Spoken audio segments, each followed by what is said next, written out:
Welcome to Six Sigma Black Belt, Course 5, Module 5, Additional Analysis Tools. Clearly, Six Sigma relies heavily on a number of analytical tools. However, there are a number of softer tools that carry an equal amount of weight and importance in the product and process implementation method. These tools will be showcased in the next several lessons of this module.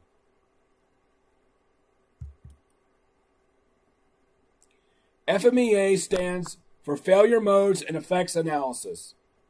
FMEA provides the organization with a systematic technique to analyze a system for all potential or possible failure modes.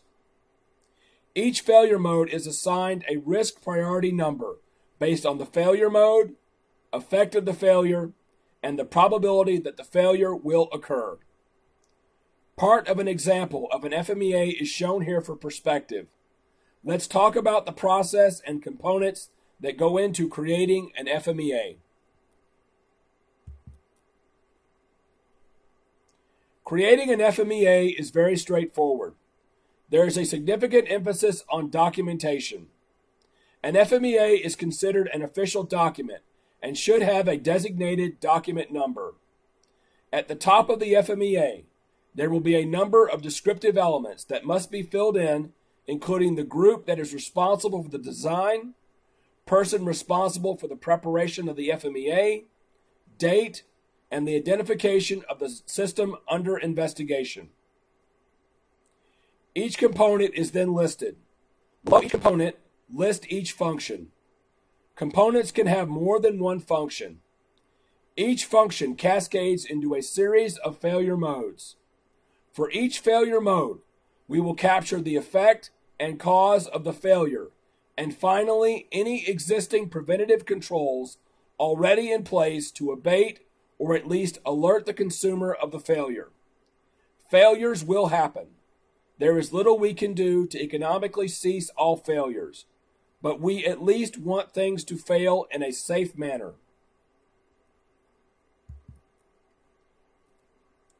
Risk priority number is the product of P, S, and D. Here, P is the probability this failure mode will occur. Values for this index generally range from 1 to 10.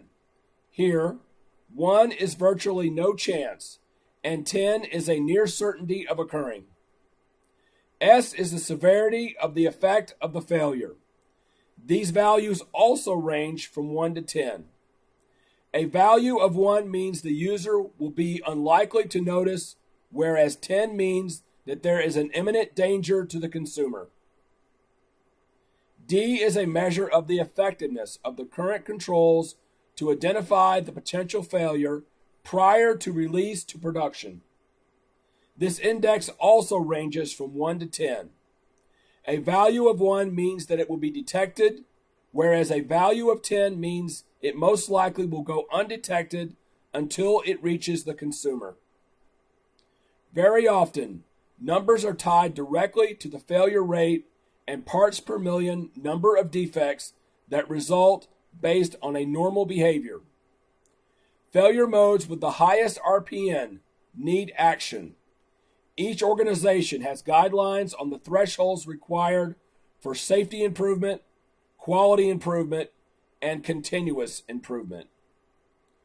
When an RPM triggers action, the team will detail actions to be taken to reduce the risk. The failure mode is then reassessed with the additional action in mind with a revised RPM once the corrective action has been completed.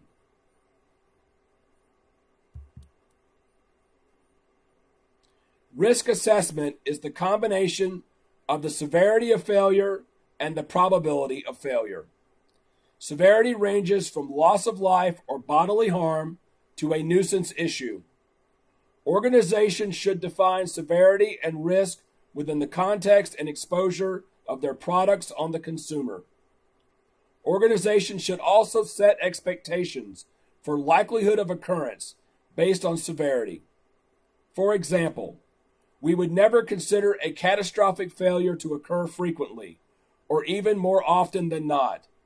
If this were the outcome, then our design clearly is not ready for consumer consumption. Another consideration is, of course, the assumption that the consumer is using or making an effort to use the product responsibly and as it is intended to be used. We always have the option to add redundancy mechanisms to abate these risks.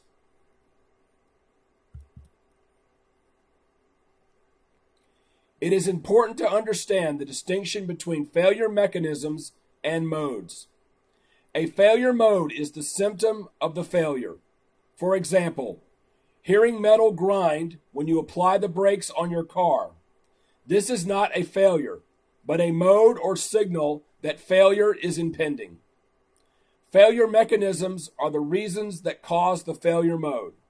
For instance, for the brakes, the failure mechanism is the loss of pad thickness until the head of the screw is exposed and makes contact with the disc, causing the sound we hear. Failure mechanisms cause failure modes.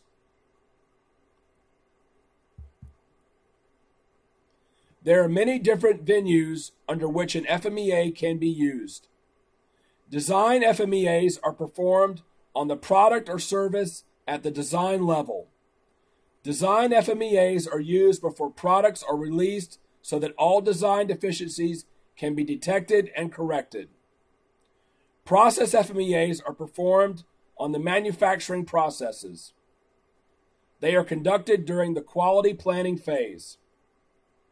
System FMEAs comprise part-level FMEAs. All part-level FMEAs will combine to form the system. As we move further into the system, the level of detail becomes more extensive and detailed, leading to more failure modes. Our stopping point is mandated by the value to the organization.